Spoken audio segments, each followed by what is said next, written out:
Everything you need to know about WWDC 2023 in 5 minutes or less. First, to start off, we have the Vision Pro headset that Apple just released at their event. It's a new mixed reality headset, so it's not exactly VR, it's not exactly AR, it's a mix of both. You can control it with your voice, your head, and your hands. There isn't a specific controller for it. You can see through the headset like glasses with just digital content in the front. In their demo, they showed users creating and consuming 3D content through the glasses, and it has a digital crown like an Apple Watch to control how immersed you are in the 3D world. A downside to this is that it has to be tethered to a battery pack that's only going to give you about 2 hours of battery life. It does display your eyes through the headset using their new feature called EyeSight. It has a 3D camera for capturing moments. It's powered by the new M2 chip and a new R1 chip that they came out for real-time sensing, and they're developing a new operating system for it called Vision OS. It starts at $3,499, which is quite pricey, and it launches early next year. On to the new 15-inch MacBook Air. It is 11.5 millimeters thick. It weighs 3.3 pounds. It's powered by the M2 chip. It has 2 USB-C ports on the left, as well as a MagSafe charging dock on the left, and a standard headphone jack on the right. It comes with an 18-hour battery and an 8-core CPU with a 10-core GPU. The display has been improved over the M1 model. It has 500 nits versus the last year's model having 200 nits, and it does have the new 1080p camera as well. It starts at $1,299, and it releases June 13th of 2023. The new colors for it are Midnight, Starlight, Silver, and Space Gray. The new Mac Pro brings M-series chips to the table versus using Intel Xeon chips as previous models. It's nice that we're getting an update on the Mac Pro. They haven't updated it since 2019. So this one's coming with an M2 Ultra 24-core CPU, and you can configure it with up to a 76-core GPU. You can also get it with 192 gigabytes of unified memory. It has 8 Thunderbolt 4 ports, which support up to 6 Pro Display XDR models from Apple, and it starts at $6,999 for the base model, and it ships June 10th. For iOS 17, everybody's favorite operating system, it now includes a new feature called Name Drop, which is similar to AirDrop, but it works better. So if you're sharing things like contacts, music, any kind of shared activities, you can send through Name Drop. So I'll give you an example here. If I had just met somebody new and I wanted to exchange contact information with them, all we would have to do is just tap our iPhones together, and it would automatically exchange everything and set everything up for us. You can use the Name Drop feature on both your iPhone and your Apple Watch, as long as both users are using an Apple device like an iPhone or an Apple Watch. Something new is FaceTime is getting voicemail functionality. So other platforms have had this in the past, but with Apple, I'm sure it will be somehow improved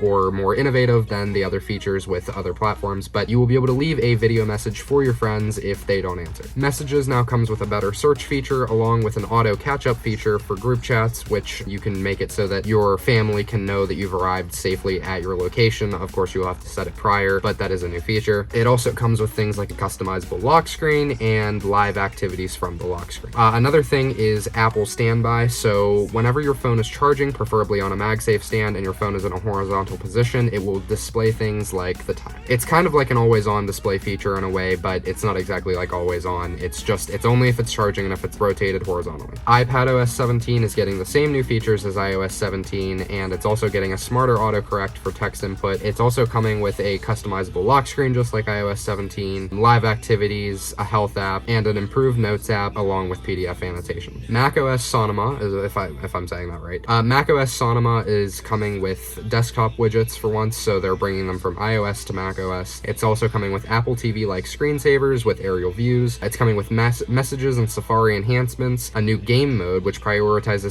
CPU and GPU performance, and a new version of Safari that includes backend improvements and enhanced private browsing. tvOS 17 is now coming with FaceTime, where it uses your iPhone or iPad camera as the camera for FaceTime, but your FaceTime app can now be on your Apple TV. And there's a new feature coming with newer Siri remotes that allow you to find the Apple TV remote within the Find My app. watchOS 10 is coming with new widgets, redesigned apps, and info at a glance. So you can turn the digital crown for your widget stack just like you can on iPhone, how you would swipe up and down. On the Apple Watch, you would just use the digital crown. And it's coming with 2 new watch faces, along with more metrics and workout views for cycling. You can also get extra statistics when connected to bike Bluetooth sensors. Mood logging is a new feature coming to the Mindfulness app with access both in the iPhone version of the app and the Apple Watch version of the app. Thanks for watching. This is everything you need to know about WWDC 2023 in under 5 minutes.